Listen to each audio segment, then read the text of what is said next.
Hello and goodbye. This is the recap of the course. Way to go. Way to make it through all 4 weeks. I'm super proud of you. And just wanted to quickly go over some of the major tenets that show up over and over again in this course and that I feel are important takeaways as you move forward into the rest of your practice in whatever capacity that looks like. So the first one is motion is lotion. I don't know that I ever actually say that in this course, but it's something I say to my clients all the time, and a big tenet of the intuitive movement practice of just continuing to move the body, right? Whether that looks like fascial release or a light flow, some stretching, an intense run, going on a walk outside, just standing up and walking around the office. You know, whether you're injured or not, whether you're in pain or not, whether you're sick or not, movement has the ability to heal. Movement is medicine. And part of this intuitive movement method is to learn how to adjust our movement practice so that we can take on all of the things in life and not feel like we have to compromise our movement practice for our jobs or for our kids or for our mental health. How can we use movement to build those things up, to help make them better, right? By intuitively listening to our bodies is how we do that. So that's the first thing. The other thing is, how do we intuitively listen to our bodies? We pay attention to the sensations that show up in them, right? Checking in with ourselves as often as possible, writing down and meditating, reflecting on previous and past situations where we knew that a certain living situation was no longer for us or a certain situation was for us, right? What were the cues that showed up within us that gave us that insight? And how can we start to bring that awareness into our practice of movement and also day-to-day life?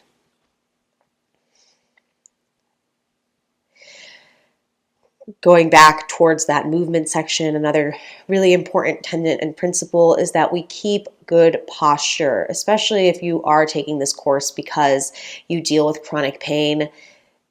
Please, I beg you to buy the fascial release balls and carry them with you everywhere you go so that you have the opportunity to release the tension in the body and correct your posture when you recognize it is out of whack. No one is perfect. I slouch too. But what's important is that we continue to practice getting back into that alignment. And you'll notice that your body's going to start feeling better simply because one of its systems is being taken care of, right? Using that as a nice transition, all of our systems are connected. So by starting to work on our musculoskeletal system, we'll start to be able to notice other areas of the body that might be also having problems or are feeling better because we are sitting up straighter and using our core more, right? Things like our lymphatic system, our limbic system, our circulatory system. You know, our respiratory system can sometimes even be affected by the way that our bodies are positioned. If we're constantly closing off our rib cage and our lungs, we're losing the capacity to expand. And so how are we supposed to take a deep breath? How are we supposed to allow our life force into us if we don't allow our body the capacity to to utilize it. Breath, transitioning there, breath is probably the number one way that we can start to reverse the nervous system disorders that plague us daily. I'd say that breath and movement, not movement, but meditation are two of the major exercises that help re-regulate the nervous system. And I'm not just talking about breath work as in sitting here doing breath of fire. I'm talking about doing that decompression breath. I'm talking about activating the breath while we do exercises. I'm talking about breathing when you're moving to the pain, not through the pain, right? The breath controls the heart rate. And when the heart rate can stay steady, we can keep a clear mind. We can stay mindful. We can find that alpha state, that flow state.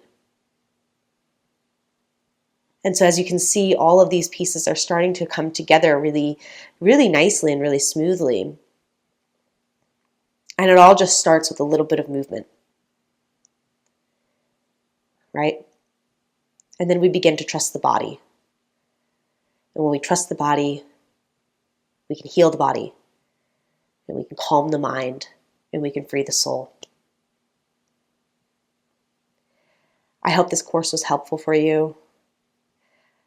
I hope you choose to continue on an embodiment journey of somatic healing and corrective exercise. I hope it inspires you to show up in the world for yourself, for your friends, for your family, for Mother Gaia, with compassion and gratitude. And I look forward to seeing you again.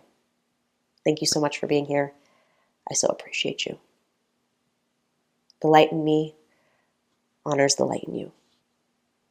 Satnam.